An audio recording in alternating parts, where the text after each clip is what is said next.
time on Yu-Gi-Oh! Zexal.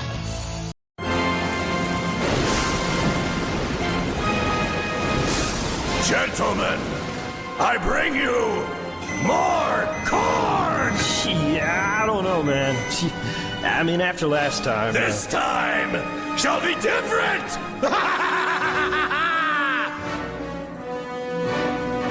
Yeah, well, alright. Because I am hungry again. It's not different at all! Is it, Steve? Halfway to forever, we've got nothing to lose. Keep breathing, believing, halfway to forever.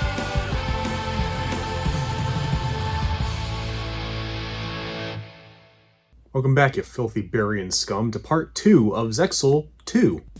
Yeah, I don't know what to say in these intros anymore. I feel like I've already said all that needs to be said about this show. But we're almost done now, only 2 arcs left with about 50 episodes. So of course, with that amount of time left, and after a bunch of crazy revelations with the Numeron code and Vector, we of course know that the proper thing to do for a show after that is to have almost 10 minutes of exposition at the beginning of this next episode, introducing new ideas, plot devices, and characters we have never heard of before, but the show acts like I've always been a thing, including introducing the new ultimate big bad of the show, who has never been talked about before, who has been secretly manipulating everything since the beginning. Obviously. We cut to Vector, who's licking his wounds from a second defeat by Yuma and Astral. That's when he remembers Dawn Thousand. Yeah, come on, you know Dawn Thousand, the ultimate being of darkness, kind of, and also sorta, kind of, the god of Barian world. I mean, he's the most important character of the show, that's why he's only being mentioned right now. And he just so happens to be in the sea of the Barian world. Convenient. So Vector swims to the exact location he was sealed away at, and easily releases him, which goes against what a seal is, but okay. You awoke me to plead for a favor. The gift of my power. Why? And this releasing of the Dawn is so powerful, not only do Dumon and Mizar sense it, but Yuma, Rio, and Shark all feel some kind of disturbance in the Force. Alright, here's that rapid fire of exposition I mentioned. Because Dawn Thousand is not the most cooperative ultimate evil hellspawn you meet. Vector goes to him and says, okay, how do I beat this kid in the Blue Man Group reject? And Dawn actually responds in a way implying he knows who Astral is. And Dawn tells Vector, hey, relax guy, just go look for the Mythyrian numbers. With them, they'll have more power than they could ever dream of. Then Dawn basically fuses with Vector, going into his body and healing him. Vector then appears before Dumon and Mizar as the planet seems to be breaking apart, and they all say this is due to Astral World for some reason. What's more, apparently, Astral, long ago, was the one who beat Dawn Thousand and sealed him away in the sea, and as Astral grows stronger, the Barian world breaks apart more and more. So Vector tells them about the super secret awesome Mythyrian numbers, and getting them will boost their own power somehow. Mizar is immediately suspicious on how he knows about these special Mythyrian numbers, but he deflects, saying he heard it from an insect. Not just any insect. What a repulsive-looking insect! Hey, don't be rude!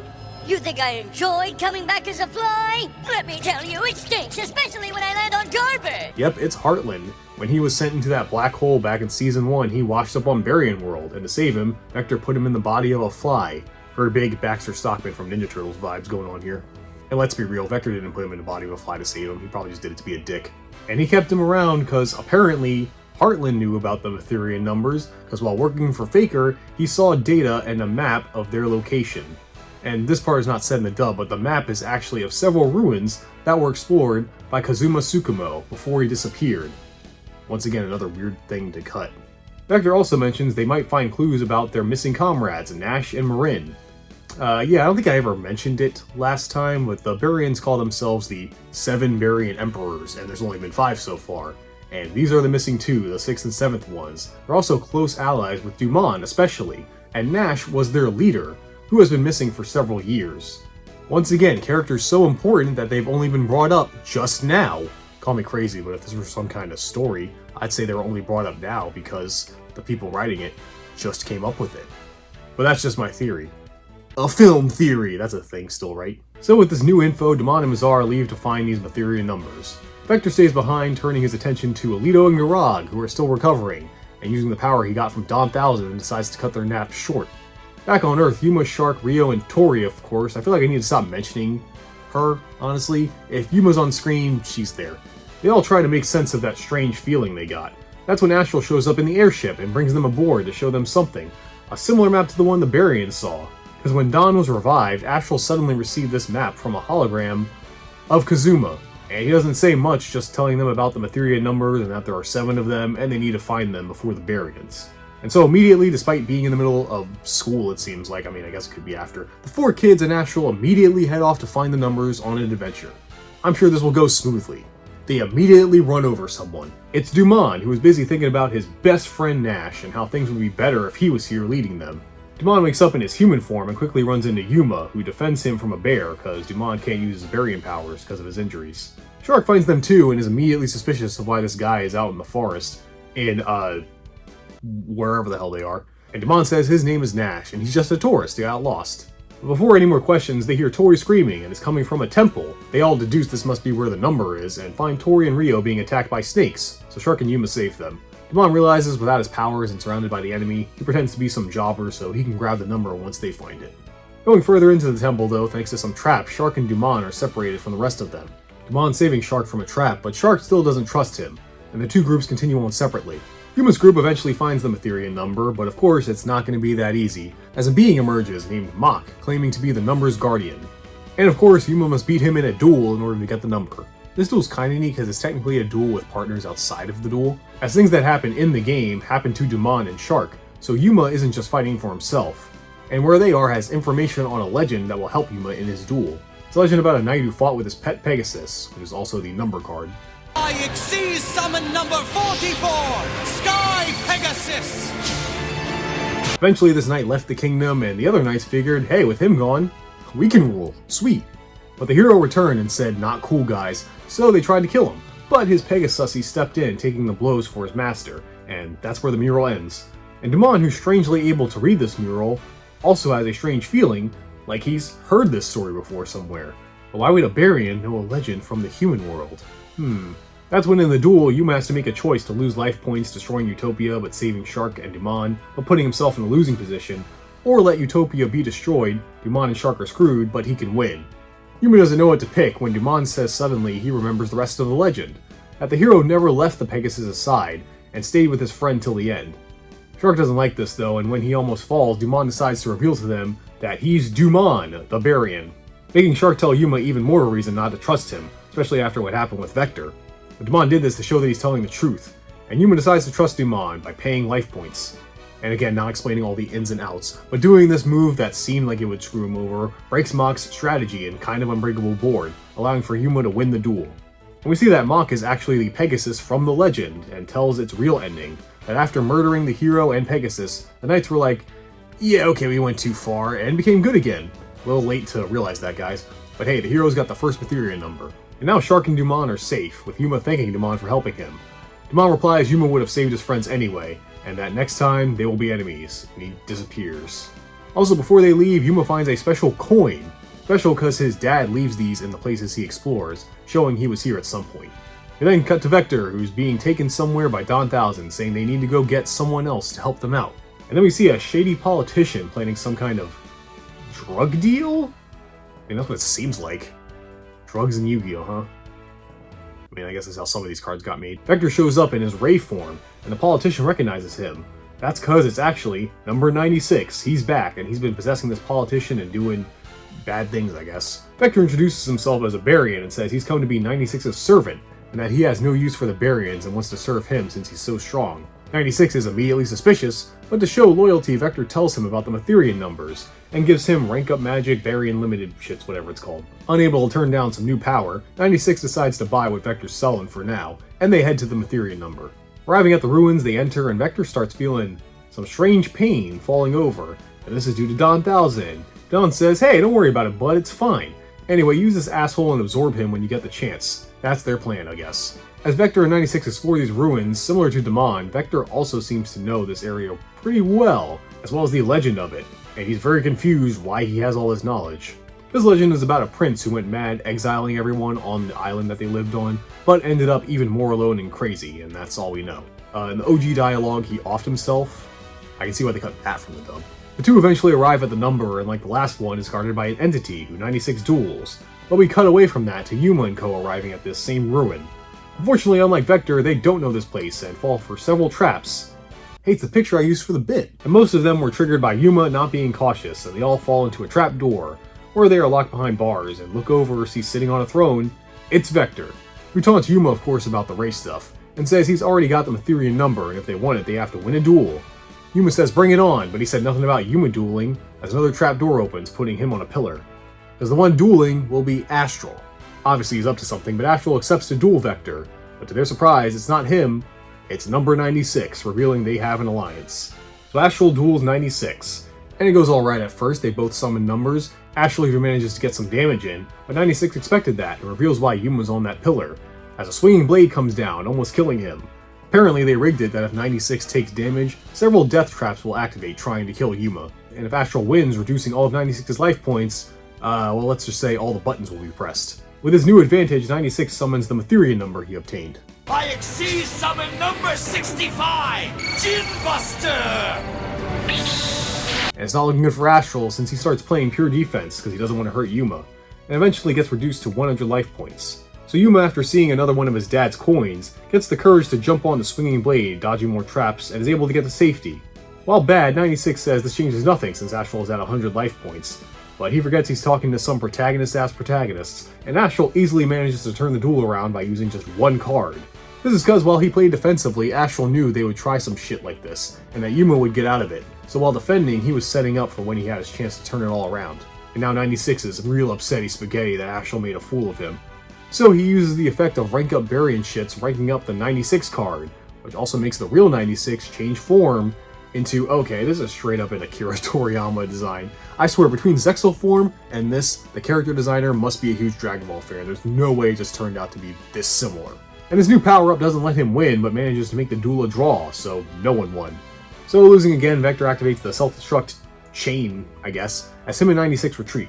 And Yuma's about to fall into the destroyed ruins when Kite grabs him, saying he'll explain why he's here later. He never really explains why he's here. Back with the evil duo, 96 is still all upsetty spaghetti, blaming Vector, flying off on his own, saying his plan was shit, even though they got the number. Vector tries to give chase, but Don says, hey, don't worry, relax guy, we don't need that guy right now. Instead, let's go use those sleepyheads that just woke up. Yep, Alito and Girag are awake, much to Dumon and Mizar's surprise, because of their injuries they should have been out longer. What's more, during their sleep, they got an attitude adjustment, for the worse, because now, for some reason, they're a lot more dickish. Some would say, evil. But no time for that, because they found another number in Spartan City, and it happens Yuma is heading there now, and hearing his name, Alito reacts, saying he'll take this one, because he's got a score to settle with that Tsukumo kid. And we see that the gang have already arrived at Spartan City, with Kite coming along. And while the girls went shopping, because women do be shopping, Spartan City is an actual city, there are no ancient ruins around, so they look for maybe a tour site or something. But while trying to find it, Yuma notices a pro duelist tournament, and recognizes one of the duelists. It's Nistro, he's a masked wrestling duelist now, and Dextra is his manager. After Heartland disappeared to become Baxter Stockman, they were out of a job, so I guess they moved to Spartan City halfway across the world and became pro wrestling duelists, and a manager. Sure, I'm down with that, that's cool. Any excuse to leer at Dextra again is okay with me. And like most wrestlers in Japanese fiction, there's more than you think. He duels for the kids. And these kids catch up with their old friends and tell them about the Barians and the Mythyrian numbers and all that jazz. So Nistro and Dextra tell them there is a legend here about a gladiator who was rivals with a prince. And during one of their matches, the gladiator won, and the prince's advisors didn't like that, so they banished the gladiator. If you know what I mean. For going against the rulers despite the prince's protests. And the only thing close to a ruin is an ancient coliseum nearby. One problem, it's kind of at the bottom of a lake now, so they all decide to try to get to it tomorrow morning. That night though, Nistro stares out at the lake due to him starting to feel the pressure of trying to perform and be someone the kids can look up to. And all of a sudden, in front of his eyes, the lake drains by itself, and the ground beneath him caves in. Astral senses something and wakes everyone up, and they all see that the lake is drained, and they realize that it must be the Barians. And they're right, because it's Alito, he's here, and drained the lake, wandering through the ruins. And like the other Barians, feels like he knows this legend of this gladiator somehow. He makes it to the number, and the Guardian says only those with fighting spirit can take the number, and Alito's able to grab it pretty easily. That's when not only Nistro, but also the kids and Dextra show up. Yuma's kinda happy to see Alito, because they were cool last time. But he sees Alito as a lot more of a cock now, and is ready to duel, but not use the number since he senses it's a bit more risky than others. So, with Nistro nearby, he uses Barian's force to woman Nistro. See, I fixed it. Using him to test the number. and proposes a tag duel in order to free Nistro and get the number. Yuma accepts and teams up with Dextra, who wants to help her friend, which is a cool combination I wasn't expecting. But Nistro, brainwashed, wastes no time summoning the new number. With these three monsters, I build the overlay network and exceed summon number 54, Lionheart! And it's bad, because Lionheart's special ability not only deals damage to both the user and his opponent, but when Nistro loses, he practically dies because of the number's powers and stuff, and an overlay unit revives him to 100 life points, jump-starting his heart pretty much, which is kinda fucked up, honestly. Yuma is shocked Alito would act like this since last time he dueled him with honor, but Alito says because of that loss he's thought of nothing more than crushing Yuma since then. That's cool and fun, but damn, it's great to have Dextra back. It's good to have a woman in this show again, and that angle, bro. It definitely ain't 4 kids anymore. Okay, I'll talk about the duel. It's pretty good with Yuma trying his best to free Nistro without hurting him, but Dextra does a different tactic, using her monster to face Nistro head-on, getting rid of his last overlay unit at the cost of her life points, while leaving behind a monster for Yuma to use, because she wants nothing more than to save Nistro and knows Yuma can do it. And again, I still think despite not winning a duel on screen, technically, Dextra is the best female duelist so far. Yeah, she didn't win, but her strategies and tactics are much better than the others, which was just draw pot of greed. Plus, she's thick as fuck in all the right places. And Dextra's sacrifice does more, because despite Nistro being able to finish off Yuma, which Alito orders him to do, he goes against him using his own Nistro-type strategies to one-on-one, man-to-man duel him, like Alito used to do, which is enough of an opening for Yuma to heart of the cards and win the duel. When Alito is sent flying back from losing, he sees memories of him as the Gladiator in the legend. Confused by this, he immediately retreats, and Yuma sees that Nistro is back to his normal self, and goes back to being the masked wrestler for all the kids. As the kids, we follow, we follow, get the number, and head to the next. With Tori upset they didn't wake her up and she missed everything. Wait, she wasn't there? The one time it happens is after I say, oh, she's there all the time, of course. Anyway, despite winning, Yuma is distraught seeing Alito act so different and thinks that something must be wrong with him. He wishes he can duel him as a friend one day, despite all that happened. Next, we get a kite duel. I mean, he's here, he might as well use him. Before that, on the airship, Astral has realized what we have already figured out, that the legends of these ancient sites are actually about the Barians from the past. But what could it mean? Have the Barians been around that long? Were they once human? What's going on here? Meanwhile, on Barian world, Dumon tells Mizar of these strange memories he got from visiting the ruin. And Mizar is angry about it, thinking that the Barians have any connection to these human monkeys, and he goes to find the next number on his own. The gang on the airship arrive at the next ruin, that's on top of a mountain, that they can't use the ship to get to because it went haywire and crashed. The girls don't want to climb and Orbital can't, so the boys go themselves. And on the way up, Kite's galaxy eye starts resonating with something nearby. When they make it to the top, the boys find a whole palace dojo-like structure. Sure, Kite and Astral wouldn't be cautious of such a structure on top of a large mountain, because it's pretty sus. But Yuma heads in after smelling some food, and is intercepted by Jinlon, the number guardian. It instantly senses that Kite is a dragon user, because the number here is a dragon. So Kite will be the one to duel him. So Jinlon does do a cool combo in this duel by equipping his Arm Protector Dragon with Dragon Shield, which prevents it from being destroyed, and the dragon prevents Equip Spell from being destroyed. I don't know, I think that's a cool interaction. What was cooler is that Kite beats it by using Book of Moon. But of course, since Kite summons Galaxy Eyes, Jinlon summons the Mythyrian number to counter it. Number 46, Dragluon! During the duel, Mizar shows up, but no one knows he's there. And like the other Barians, he starts feeling deja vu that he's been here before, especially when after Kite wins, Jinlon tells us of Mizar's past. Which for some reason, this one has a change in the dub that makes it drastically different. Again, I don't know why. So Mizar and his overgrown lizard defended the land, and then a natural disaster happened, destroying that land and killing a bunch of people. And a shaman showed up saying, yeah, the dragon caused it. Yeah, it was all his fault. Kill the dragon. It'll be fine, relax, guy. Mizar tried to defend the dragon, but the mob wanted blood. That's when an enemy nation invaded, killing Mizar, the dragon, and more, because the shaman was actually a spy from that enemy nation. The change in the dub is that Mizar helped kill the dragon with the mob, which is not better or less violent, is what usual changes in the dubs do. I don't know what they've done to make Mizar seem more evil than he is. It's just so weird. See, man, Konami's making so many weird decisions since they got the license for the show. This is why we needed 4 kids. Not only would the change here have been even more ridiculous, Jinlon would talk like Al Pacino for some reason. Mizar reveals himself after the tale, trying to deny he's related to these human monkeys, and vanishes, saying he'll settle this with Kite later, once he gets his head straight. And the temple disappears, too, with Jinlon revealing he's Dragluon, the number. He also says that since he's fucking old, he's witnessed many battles and remembers one long ago that lasted over 100 days. This jogs Astral's memories, remembering he has fought down 1,000 before. And finally, after over 100 episodes, he remembers his true purpose, the great mission he's needed to fulfill this whole time. At long last, the moment has finally arrived. I know my true purpose. I have to carry out a mission to destroy Barian world. After all that, the gang decide to return home for some R&R. But not for too long, because on TV they see Roku, who has discovered an old statue depicting Commander Karaku of the Sengoku era. And Yuma and Tori instantly recognize it's Girag, the spitting image of him, so they immediately head out to see the statue. Meanwhile, Girag is back at his old hideout, dicking around I guess, still jerking it to that idol. And also sees himself on TV, so he heads to that statue as well to figure out what the hell. Yuma, Tori, and Ash will arrive and run into Girag, expecting a fight, but he acts very different than usual. Also, he sounds like Ash Ketchum. It's me, Yuma Tsukumo! Oh, I'm honored to meet you, Mr. Tsukumo. Now, please excuse me. Then they hear the real Girag coming from the statue. This Girag is Ponta, a Tanuki who was once the partner to Karaku, and actually was the one who fought in most of the battles for him as a decoy. So, in reality, he's the great hero that all the history books talk about. But he was abandoned by Karaku and has been a statue ever since, and switched bodies with Girag when he showed up and plans to leave him like a statue as revenge. Girag, desperate, asks Yuma for help in getting his body back. They're apprehensive obviously, but Ponta is a number guardian and they need the number, so it's Yu-Gi-Oh versus Pokemon. It is neat that Ponta takes over Yuma's body during the duel and wastes all his cards, skipping his turn and burning all his resources. These two monsters, I built the overlay network and exceed summon! Number 64, Ronin Raccoon Sandayu!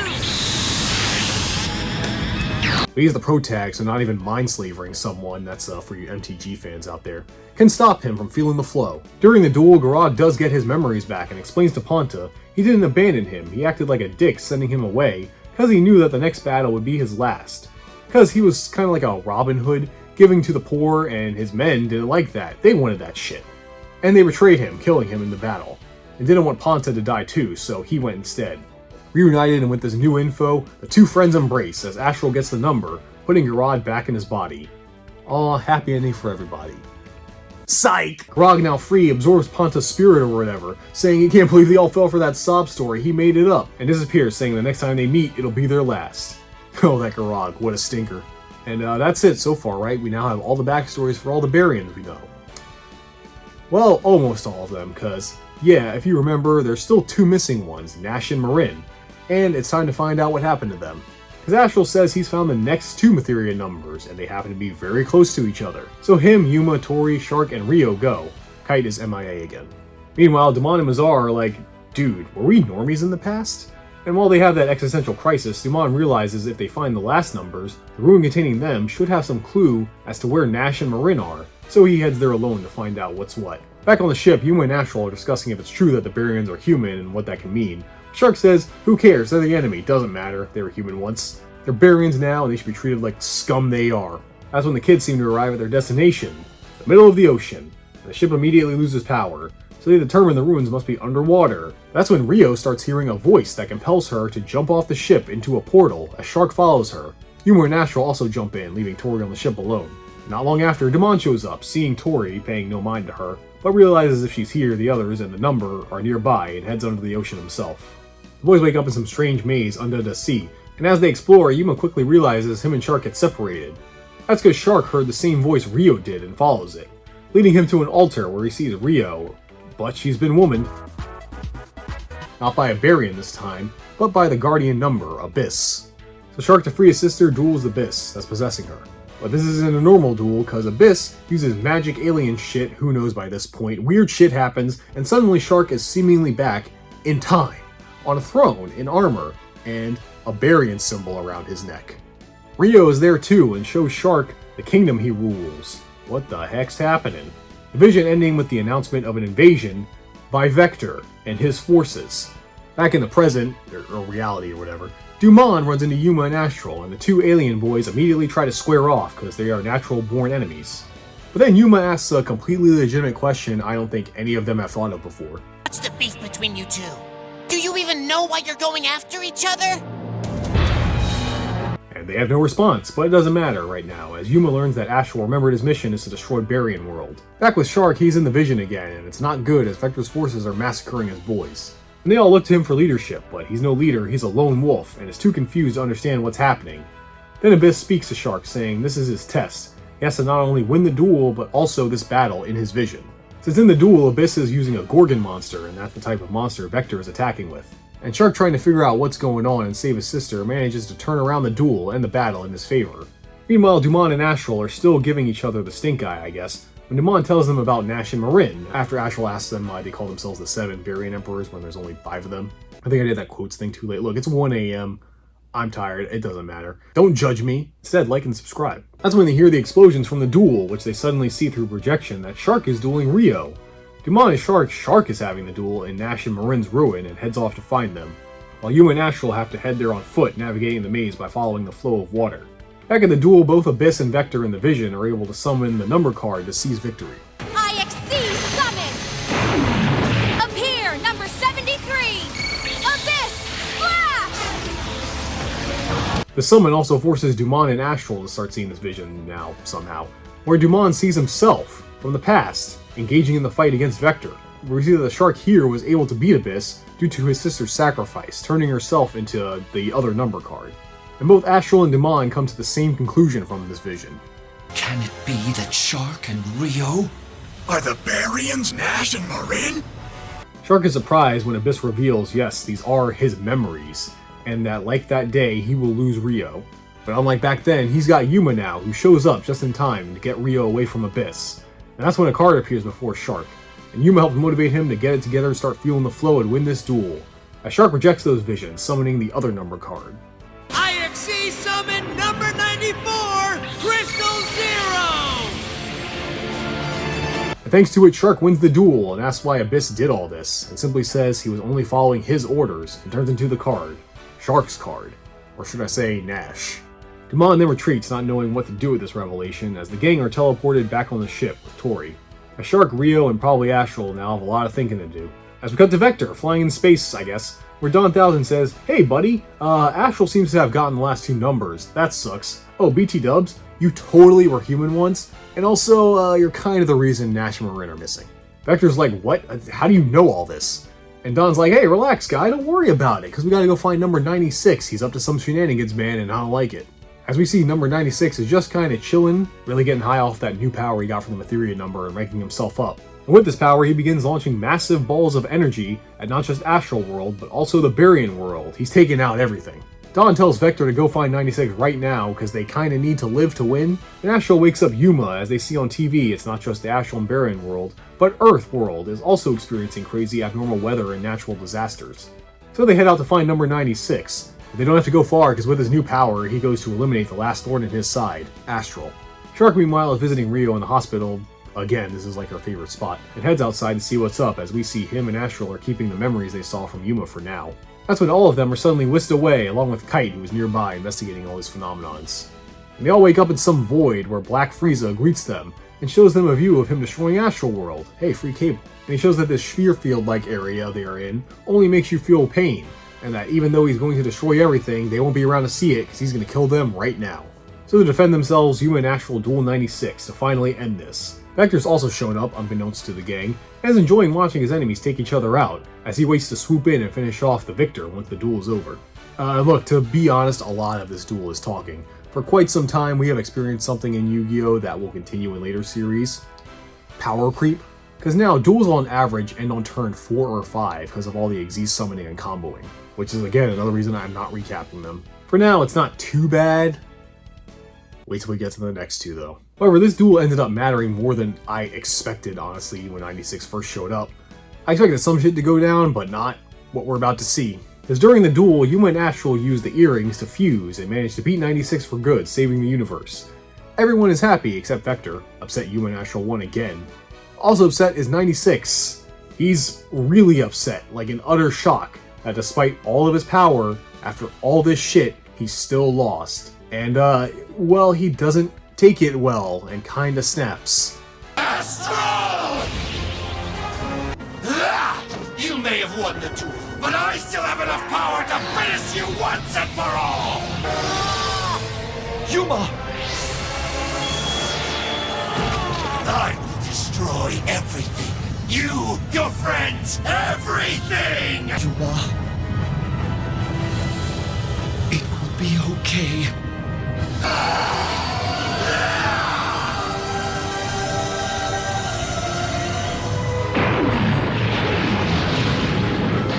Yep, 96 is defeated, but at the cost of Astral sacrificing himself to save Yuma.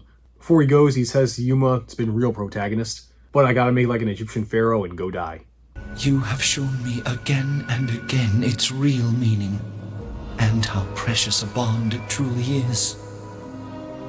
Now I must go, my friend. Take care of the numbers. Astral, you can't go. We need each other too much. I need you, Astral. Don't go! And vanishes, Yuma losing the key as well. The kids are teleported back to Earth with Yuma now realizing the truth. Astral is gone, for real this time. Man. Sure wish this death of a main character didn't take place in the last 3 minutes of a two-parter. What's pacing? Yeah, I'm sure Yuma will get over it. I mean, Astral's died before. He's experienced this, well. Okay, well, he's being lame for no reason. What a buzzkill. Let's get to Vector, who's having a way better time now that Astral's dead. Don 1000 even has him shack up in an evil palace that I guess has always been on Barian World and no one ever used it.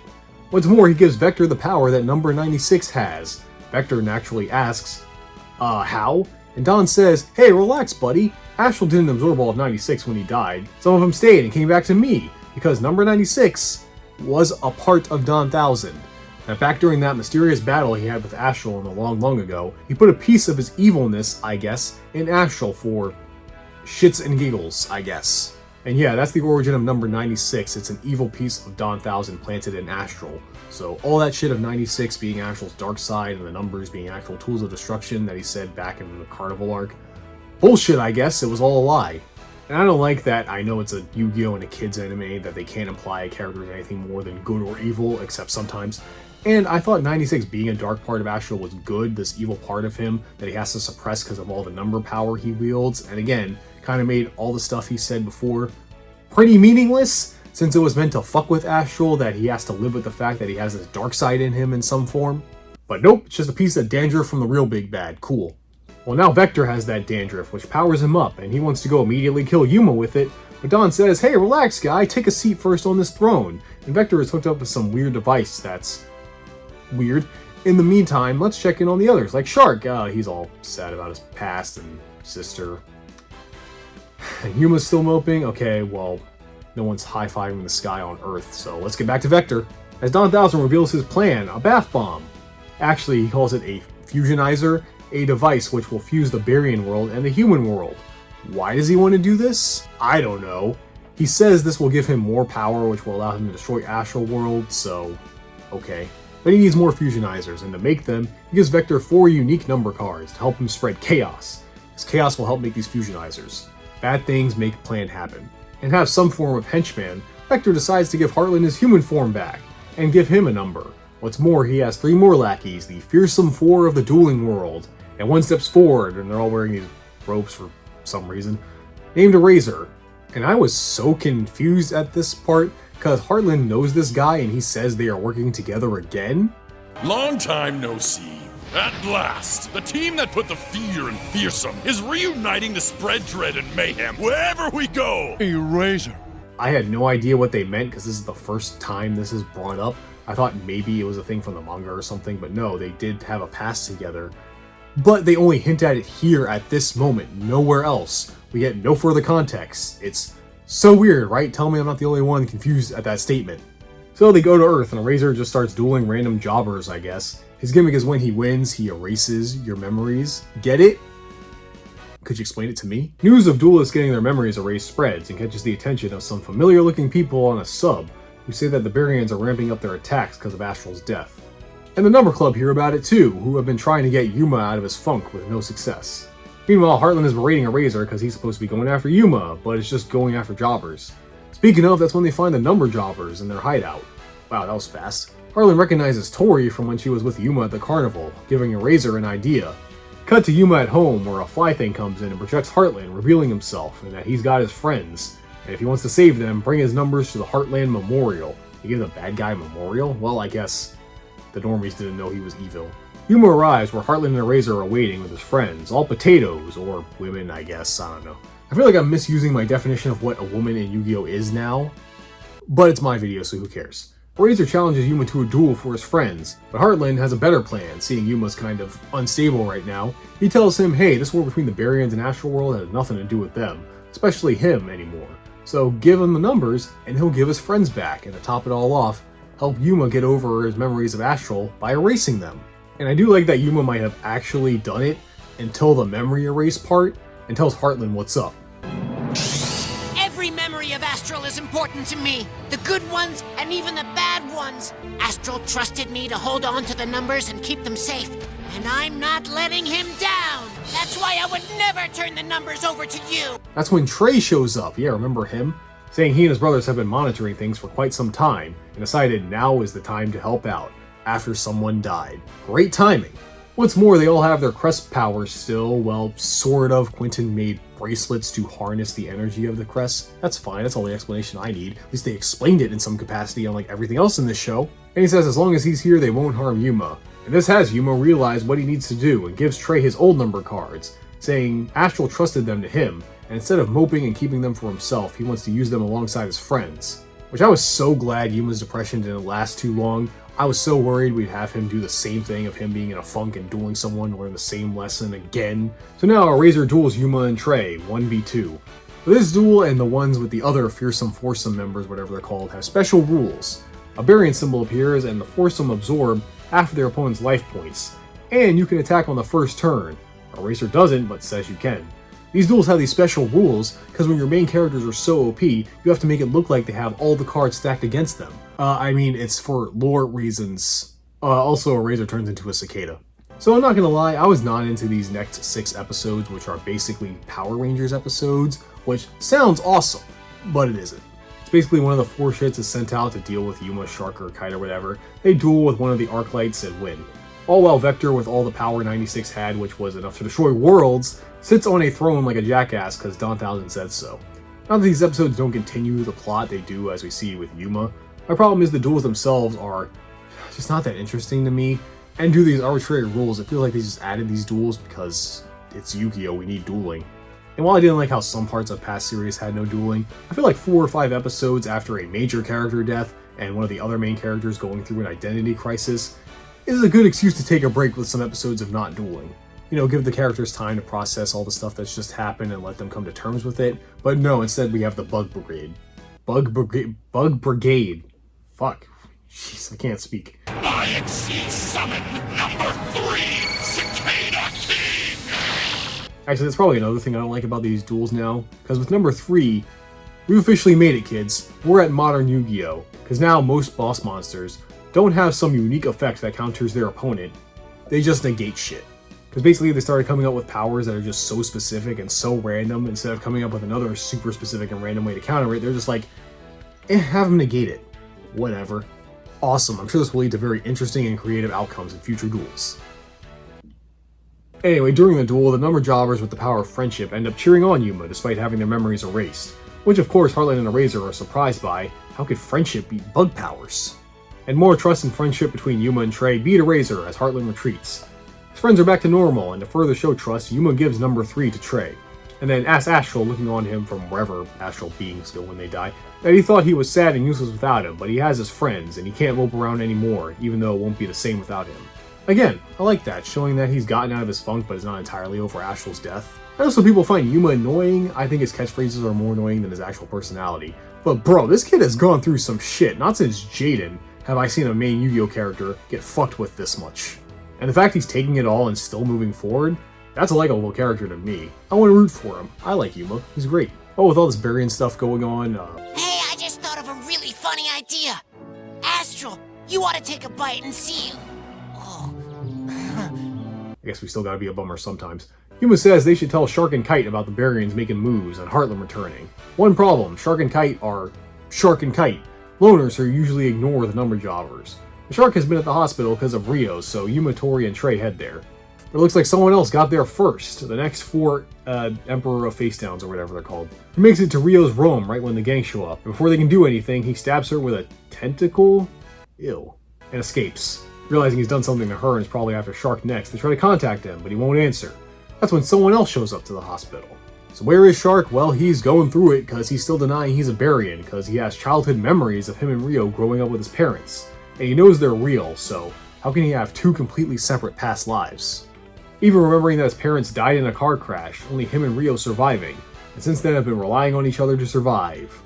Which, what? Does foster care not exist in the Yu-Gi-Oh world?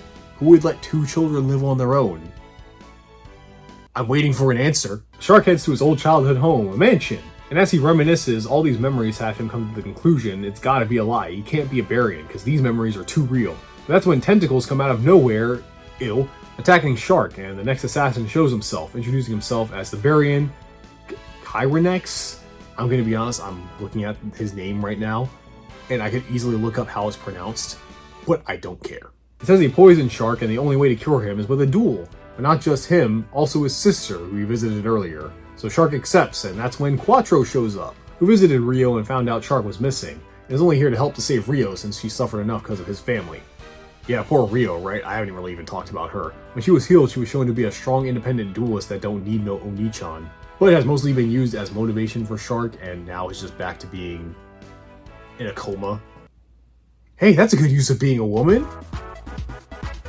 Still got it. Also, Kleenex here is a jellyfish with a bigger jellyfish. Up here! Number 4! Stealth Dragon! The nerve of this guy! Number 4's my special number! My name ain't Quattro for nothing, and it turns out number 4's something from the seafood section? Yeah, like I said, these duels are padding to me, but at least they have some cool cooperation and tactics between Shark and Quattro. If only there was some way I could describe it to you, but unfortunately that's just not possible. Shark and Quattro win, and the poison is gone from his and Rio's bodies, like that. That's when Yuma and Trey show up, and then 2 things that don't make sense happen back to back. The first is that Kleenex here suddenly remembers Shark, because he was in the car that crashed into his parents' car, killing them. It also killed Kleenex too, which does not matter at all. I don't even know why they brought it up. I mean, Kleenex being someone who died, being reborn as a Barian, does matter for something later. What doesn't is that he crashed into Shark's car and killed his parents. Seriously, it never comes back up. Why that needless detail? Oh, sorry, it's world building, so it matters. The other is Shark sees his family crest, which is the same symbol from the memories he saw from Abyss, and this makes him think he's a Barian again, which I won't say now, but this detail also makes no sense, and is more of a coincidence, if anything, which we will see once we learn Shark's true origins and what this whole thing about his thing with the Barians is. The next day, Yuma's out patrolling for Barians with Trey acting like his usual self, but his friends can tell he's not fully over Astral. Then, to my shock, Flip, of all people, takes them to a grave he made for Astral. Since there was no need to bury him, he made a grave to honor his memory, which is great, but didn't expect Flip, of all people, to do that.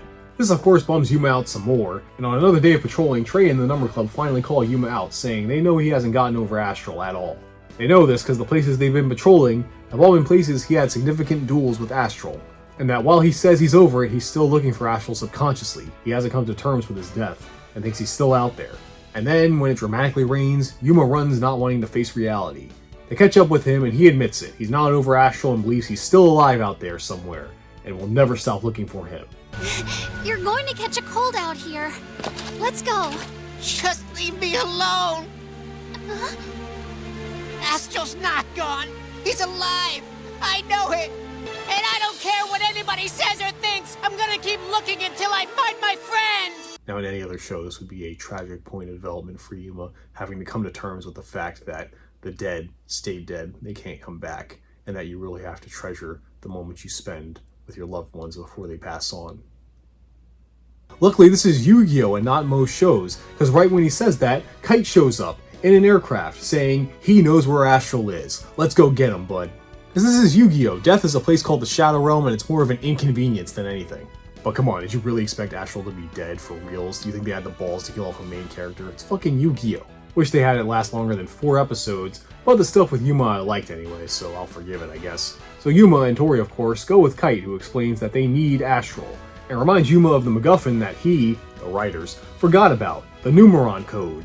Barians and Australians, I guess, are after it, and while the Barians getting it is obvious bad news, we still don't really know Astroworld's true intentions either, besides destroy the Barians, so it's best that they get it before either side does. So him and Quentin this whole time have been looking for a way to Astroworld, and have found it, and it's in the coins that Yuma's dad was leaving in the various ruins. Then, oh, well, you got a mosquito problem, you should get some spray. They arrive at a site housing the interdimensional teleporter. Is every series gonna have one of these now? Is this just a thing? Quentin and I built it. It's an interdimensional teleporter. Oh, one of those. Add that to the TV tropes of Yu-Gi-Oh! A ghost dad speaking to the protagonist, and interdimensional transporters. Kite and Quentin determined that the ship they were using to track the numbers wasn't actually detecting the numbers, but the coins, because they're made of astrolite, a substance of pure energy that's strong enough to tear a hole through space and time to Astroworld. And this is another thing that makes no sense. What I mean is Kazuma having this astrolite, because from what we know, he's never really been to Astroworld until the point where he's been stuck there for apparently years now, so how the fuck does he have astrolite? How does he know about the numbers and shit? He was never there? Well, I guess it's implied he was there after the adventure that ended up with him giving Yuma the key, I guess. Is that what we're going with? You know what? Sure. You all can tell me the secret hidden origins in the comics that was explained in the manga. That's completely different from the show, so it doesn't matter anyway. I'm done thinking about it. Fuck it, whatever. Quentin shows up mad Kite brought Yuma because they haven't tested it and we're going to have him use it first, then tell Yuma once it was successful. Kite went and told him on his own because he needs to be the one to find Astral now. And Yuma agrees despite the dangers, so Yuma gets ready to space dimension time travel or whatever. Okay, look, I know these pretty much settled on the Barian and Astral worlds being other dimensions rather than planets. I'll still refer to them as planets because it's clear that's what they were meant to be from the start.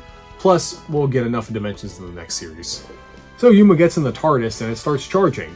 And while it's charging, Yuma can't move from his spot and risk failure, because they can only extract the power from the astrolite once.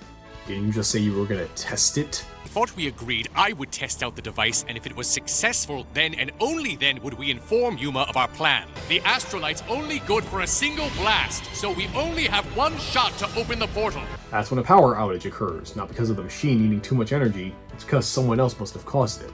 And he reveals himself, the last of the four fucks, Scritch, who's not gonna let Yuma head to Astroworld, so Kite and Quentin duel him while the transporter charges.